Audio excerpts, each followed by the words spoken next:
सुप्रभातस्तु। प्रार्थनां कुर्मः। नमामि संस्कृतं नित्यं वदामि संस्कृतं सदा।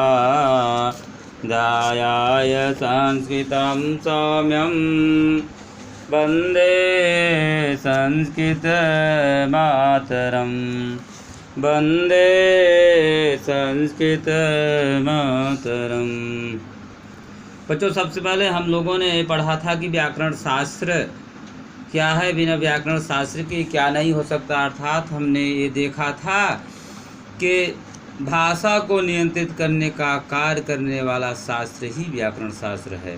अर्थात जब अगर हमारे पास व्याकरण शास्त्र नहीं है तो भाषा को नियंत्रित नहीं कर सकते। अर्थात उसको सुव्यवस्थित करने का कार्य व्याकरण शास्त्र ही करता है। किस जगह पर कौन वर्ण कौन शब्द होना चाहिए, ये कार्य हमारा व्याकरण शास्त्र ही करता है। और हमें कहते हैं, हमने ये पढ़ा था कि माहेश्वर सूत्र अष्टाध्यायी के प्रणेता महर्षि पाणिनि ने अपने घोर तपस्या से शंकर जी के डमरू से जो 14 ध्वनि निकली, उस 14 ध्वनि से उन्होंने 14 माहेश्वर सूत्र का निर्माण किया। इस 14 माहेश्वर सूत्र से 42 प्रत्याहार अर्थात 42 वर्णों की हमें प्राप्त होती है। हमने पिछली क्लास में देखा था और ये भी देखा था कि वर्ण किसे कहते हैं, जिसको बांटा न जा सके, जिसका विभाग न हो, जिसे विभाज्य न किया जाए, वही वर्ण कहलाती है। अर्थात वर्ण 2 प्रकार के होते हैं, स्वर और व्यंजन। हम ये भी देख चुके थे। स्वर किसे कहते हैं, स्वर को अच कहा जाता है। माहेश्वर सूत्र को जो आरंभिक 4 सूत्र हैं, जैसे अ उड़ रे ली क ए ओंग अ औच अच, अच को ही स्वर कहते हैं। अर्थात जिसके उच्चारण में किसी दूसरे वर्ण की आवश्यकता नहीं पड़ती, उसे ही स्वर कहते हैं। अर्थात जिसके प्रक्रिया को आगे बढ़ाने के लिए किसी की सहायता की आवश्यकता नहीं होती, अर्थात जिसको बोलने में हमें किसी दूसरे वर्ण की आवश्यकता नहीं पड़ती, सहायता नहीं लेनी पड़ती, उसे ही स्वर कहते हैं। स्वर 3 प्रकार के होते हैं, ह्रस्व, दीर्घ और प्लुत। ह्रस्व स्वर जिसके उच्चारण में एक काल या एक मात्रा का समय लगता है, उसे ह्रस्व स्वर कहते हैं। अ ई उ री ली 5 वर्ण जो आरंभिक के 2 सूत्र होते हैं, ह्रस्व होते हैं। फिर दीर्घ जिस स्वर के उच्चारण में 2 काल की मात्रा या 2 मात्रा का समय लगे, उसे ही दीर्घ स्वर कहते हैं। अर्थात जिसके उच्चारण में 2 काल का समय लगे या 2 मात्रा का समय लगे, उसे ही दीर्घ स्वर कहते हैं। आई उरी ए ऐ ओ औ। फिर हमने तीसरा स्वर है प्लुत स्वर। जिस स्वर के उच्चारण में 3 काल का समय या 3 मात्रा का समय लगे, उसे ही प्लुत स्वर कहते हैं। प्लुत स्वर को अंक 3 के द्वारा ही दिखाया जाता है, जैसे ओम। हमने ये पढ़ा था कि माहेश्वर सूत्र हमें स्वर और व्यंजन वर्णों की प्राप्त होती है। उसमें स्वर 9 होते हैं और व्यंजन 33 होते हैं। इतने ही हम मानते हैं।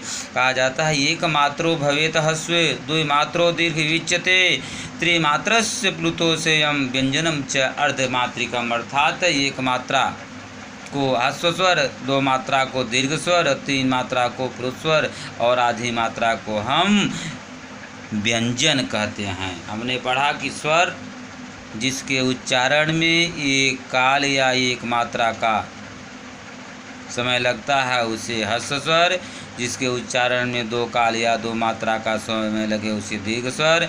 जिसके उच्चारण में 3 काल या 3 मात्रा का समय लगे, उसे प्लुत स्वर कहते हैं।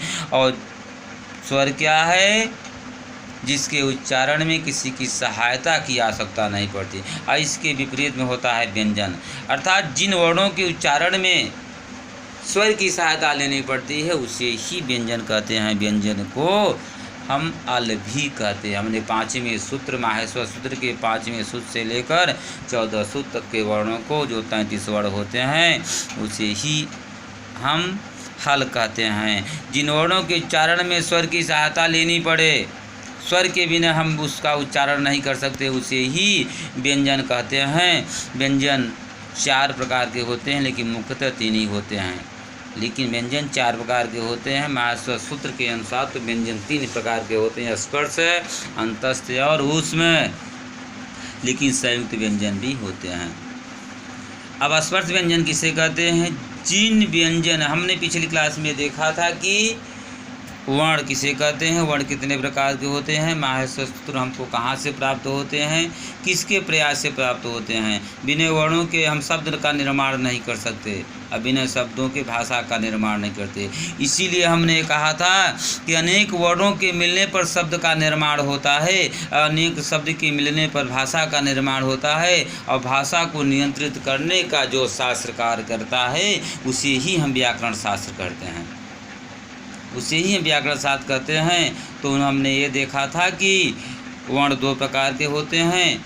वर्ण को अक्षर या ध्वनि भी कहते हैं, जिसको बांटा ना जा सके, जिसका विभाज्य नहीं किया जा सकते, जिसको अलग अलग न किया जा सके, वही वर्ण है। वर्ण दो प्रकार के होते हैं, स्वर और व्यंजन, जिनके उच्चारण में किसी दूसरे की सहायता की आवश्यकता नहीं पड़ती उसे स्वर कहते हैं, और जिनके उच्चारण में स्वर की सहायता लेनी पड़ती है उसे व्यंजन कहते हैं।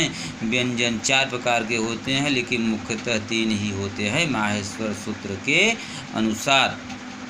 स्पर्श व्यंजन, स्पर्श व्यंजन जिन व्यंजनों के उच्चारण में जिह्वा का स्पर्श मुख के विभिन्न भागों से हो उसे स्पर्श व्यंजन कहते हैं। जिन व्यंजन के उच्चारण करने के लिए जिह्वा का स्पर्श कई जगह होता है, उनके विभिन्न भागों में मुख में होता है स्पर्श, उसे ही स्पर्श व्यंजन कहते हैं। इसमें 25 वर्ण होते हैं। क से म तक के वर्णों को हम स्पर्श व्यंजन कहते हैं। हमने कहा कि जिन वर्णों के उच्चारण में स्वर की सहायता लेनी पड़े उसे व्यंजन कहते हैं। फिर स्पर्श व्यंजन, व्यंजन का पहला भाग है